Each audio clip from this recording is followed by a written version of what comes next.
Bonjour, Philippe Jean-Louis, spécialiste de l'immobilier dans le 16e arrondissement de Paris et tout Paris de façon générale depuis 1999, 2000 pour être précis, à Paris.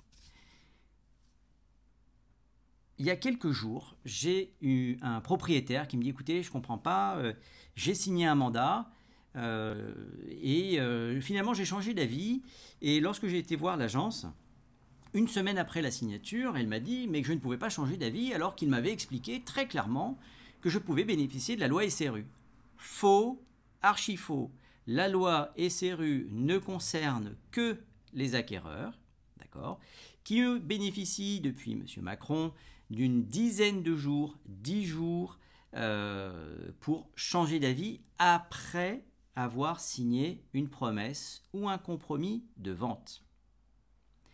Ce que le professionnel de l'immobilier a oublié de vous dire, et ça c'est aussi une technique dont il faut se méfier.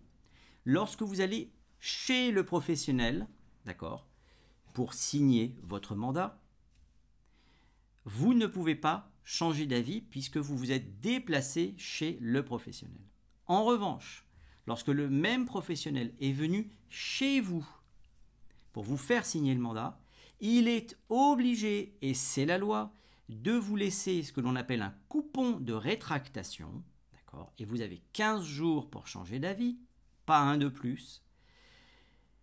Et ça n'a rien à voir avec la loi SRU, c'est le délai de réflexion, rétractation, tout simplement puisque on considère que c'est une vente à domicile, et on pourrait imaginer qu'on vous a forcé la main. Ce qui n'est pas le cas, puisque si vous allez de votre propre chef dans les bureaux du professionnel de l'immobilier, eh bien, vous allez de vous-même aller signer un contrat. On ne peut pas imaginer qu'on vous a forcé la main. En revanche, si on fait une vente à domicile, nous sommes obligés d'intégrer dans le mandat un coupon de rétractation. Si on ne vous permet pas de changer d'avis avec ce coupon de rétractation qu'on a oublié de vous le mettre, le mandat sera caduc. Comment certains professionnels de l'immobilier contournent cette loi? Vous ne voyez pas? Je vous l'explique. Derrière, quand vous allez signer le mandat, on marque à Paris, machin, le. Mais si on marque juste à Paris, on ne sait pas si on est chez vous ou dans les bureaux de l'agence.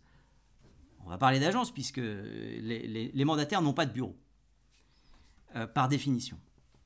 Donc, si vous ne marquez pas que vous êtes chez vous, vous ne pourrez pas bénéficier du fameux coupon de rétractation qui éventuellement pourrait vous faire dire « Oh là là, mais j'avais oublié les conseils de Philippe Jean-Louis, en fait, je suis allé dans son bureau et finalement il est venu chez moi, mais finalement je change d'avis parce que je me rends compte que c'est trop tôt, il ne m'a pas bien expliqué, c'est pas le prix que je voulais, etc. » Donc, vous marquez lorsque vous allez signer un mandat que ça s'est déroulé à votre domicile et vous marquez évidemment pas à mon domicile, vous marquez l'adresse de votre domicile. À ce moment-là, il est tenu de vous donner le coupon de rétractation et vous pourrez changer d'avis. Attention, ne vous laissez pas berner, ne confondez pas une vente à domicile, on récupère votre signature à domicile qui vous permet d'avoir une quinzaine de jours pour changer d'avis, avec la loi SRU qui, elle, ne concerne que vos prochains acquéreurs après la signature de la promesse chez le notaire. Voilà, donc ne confondez pas, vous n'avez plus le droit de vous laisser berner avec maintenant les dates de signature dans les mandats. Ça, c'était la partie 3. On fait une partie 4